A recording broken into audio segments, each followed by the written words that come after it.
I just was turning left, and there was some asshole that took his left turn, like super freaking tight, like where he got close to my car.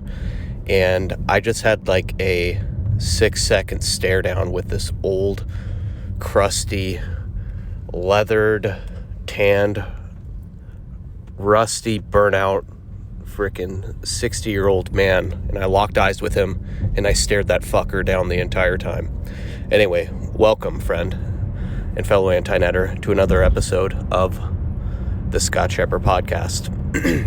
I swear to God, last night I took NyQuil, and I swear to God, like, every time I take NyQuil, it's as if, like, I feel like I've just had a 8-hour, like, LSD spiritual experience. Like, I've got so many memories and things floating through my mind, of just, like, weird dreams and events that have occurred. Like, NyQuil, I don't know what's in that, but that frickin' drug, it's like taking me back down this, like, fantasy world, this land, this crazy, chaotic world with these random memories.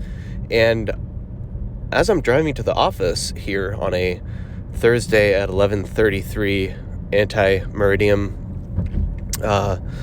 in the morning on a Thursday, I am trying to figure out what is real and what is not real. Anyway, I'm still recovering from this freaking cold sickness that I seemingly cannot shake. It's been like a week, and I feel like I'm at like 99.96% over it at this point. Sorry about that. Yeah, I want to transition this whole story and, these crazy memories that I have into another thing. And that is, like, the idea of creating your own fantasy world with your own tribe and with your own movement. And I mentioned this in another episode recently, but I want you to picture the map of Disneyland. And Disneyland is not just one world. It is a collection and a collective of many different worlds, many different stories, right? You have like A Bug's Life, the Star Wars land of Disneyland, Frontierland, you got Toontown and, Mickey Mouse and all of those different characters. You have that weird land where it has like a Mark Twain type of feel, and there's like Thunder Mountain. You have, the Pirates of the Caribbean land, and, the whole Haunted Mansion and Ghost area in town. And what I'm getting at here is, like, all of your different products, because here's the thing, is right now, you're on this quest to build out the dream intellectual life for yourself, and you probably have some current area of fascination. But if you're like me, you probably will go deep into something, and then in about a year and a half, 2 years later, you'll want to continually evolve and tackle a new area of fascination, which is totally fine. I honestly don't know how some people just focus on one thing for 30 or 40 years or something. Like, life is too short to do that type of thing. And therefore, what I'm getting at is, like, with each of your products, for instance, I have my Antinet Zettelkasten project, right? And that whole product, right? And the Zettelkasten part, that's kind of like its own land within Disneyland. That's its own area. That's like, maybe, let's call it, that's like the Toontown area, right? Or somewhere in there where it's all about analog knowledge development, and it's about using note cards, and it's about using bib cards. And by the way, freaking, like, people are starting to use the term bib cards, and even like the Zettelkasten freaks out there that, I'm talking about the digital Zettelkasten fanboys that still use Obsidian. Like, I've finally cracked the code and easily explained how Lumen's system actually works. And, like, now they're kind of like Some of them are like disingenuous and like, well, blah blah blah, but and then they've like secretly started actually realizing how Zonke Arens's method was so vague, and they're actually implementing my practices. But I don't want to get on a tangent about how great I am and how great I am at explaining the Zettelkasten. But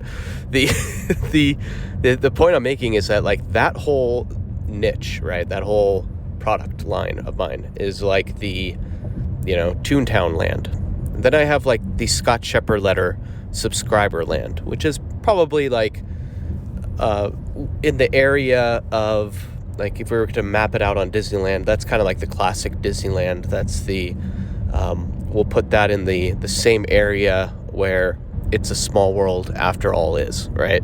That's its own entity, its own movement, its own clan and collective mix of people in my tribe. And then another area that I have coming out very will be revealed probably by the time you hear this is my whole Right to Freedom land. And that is the land wherein you get to, spend your days reading, thinking, taking notes all day, making six figures a year, writing one thing a month, right? That land is, we'll put that little land, that area in the like Star Wars land of Disneyland. And all of them need to have their own world, their own,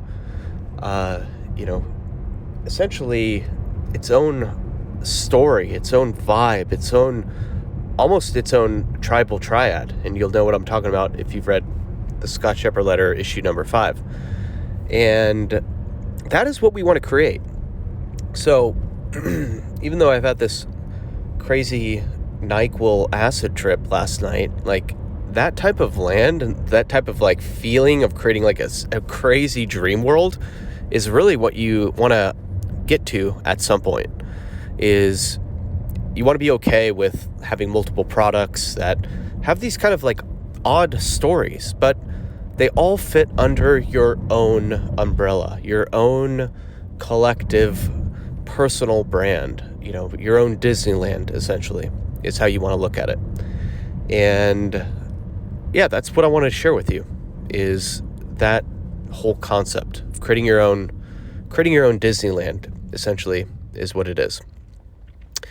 And yeah, if you've liked that idea, then you are definitely going to freaking love the next direction and where we're going next, because, I'm going to be sharing with you, the overarching philosophy of analog knowledge being the future. And the Antinet is kind of like the all-encompassing brand. It's like the Antinet land is essentially what I'm creating. So anyway, I hope you got something out of this. Hope this gave you some ideas. And I'm going to be turning left and hopefully fighting off this cold here pretty soon. Maybe the next time you hear from me, I won't be freaking clogged up and, yeah, allergies and all that stuff. Anyway, hope this helped. And always remember to stay crispy, my friend.